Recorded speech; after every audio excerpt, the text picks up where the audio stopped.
20 ചന്ദന മരങ്ങളോട് കൂടിയിട്ടുള്ള real estate projects നിങ്ങൾക്ക് അതിന്റെ ഭാഗമാവാം. അതിൽ മുടക്കേണ്ട തുക 25 ലക്ഷം രൂപ. അപ്പൊ എന്താ ലാഭം മതിയെന്ന് 10 മുതൽ 15 കൊല്ലം കഴിയുമ്പോൾ ചന്ദന മരങ്ങൾ മുറിച്ച് ഗവൺമെന്റിലേക്ക് കൊടുക്കുമ്പോൾ അതിൽ നിന്ന് കിട്ടുന്ന പ്രോഫിറ്റ് 2 മുതൽ 5 കോടി രൂപ വരെ. റൈറ്റ്? അതിന് വിളിക്കുന്ന പേരാണ് അഗ്രികൾച്ചർ ഇൻകം. 15 വർഷം കഴിഞ്ഞ് ഭൂമി വിറ്റാൽ land appreciation, real estate income എത്രയാണോ ആ സമയത്ത് അത്.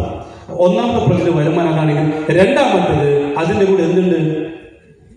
രണ്ടാമത് നമുക്ക് പറഞ്ഞ ചന്ദ്രത്തോപ്പില് റിയൽ എസ്റ്റേറ്റ് ഉണ്ട്, അഗ്രികൾച്ചറിന്റെ കൂടെ റെന്റൽ ഇൻകം അല്ലെ, അവിടെ കോട്ടേജ് ഉണ്ട്, കോട്ടേജിന്റെ വരുമാനം വാടക.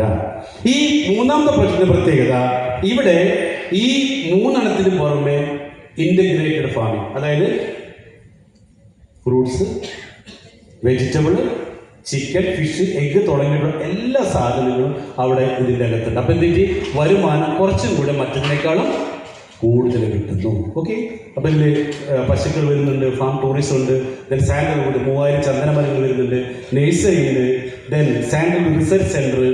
അങ്ങനെ ഇത് ടോട്ടൽ വരുന്നത് 12 ഏക്കർ സ്ഥലത്താണ്.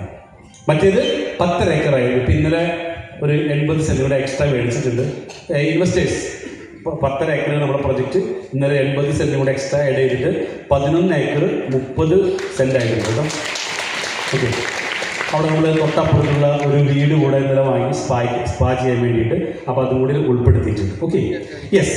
അപ്പം ഇത് വരുന്നത് 12 ഏക്കറിൽ വരുന്നത് 7 ഏക്കറിൽ ഇന്റഗ്രേറ്റഡ് ഫാമിങ്ങും സാൻഡൽവുഡ് റിസർച്ച് സെന്റർ 1 ഏക്കറിലും എയർ ഫ്രെയിം കോട്ടേജ് 60 ആണ്. ഇതിലുണ്ട് 60 കോട്ടേജുകൾ.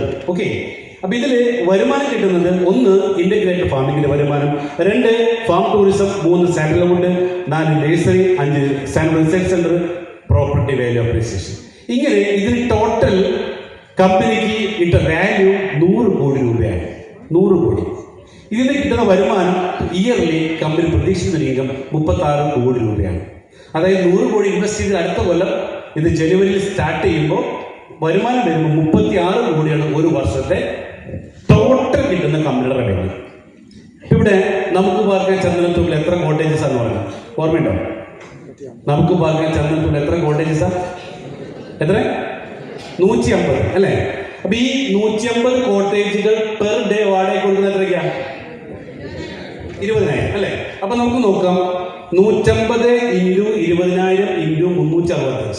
ഓക്കെ, ഒരു വർഷത്തെ വരുമാനം എത്രയാണ്? 150 ×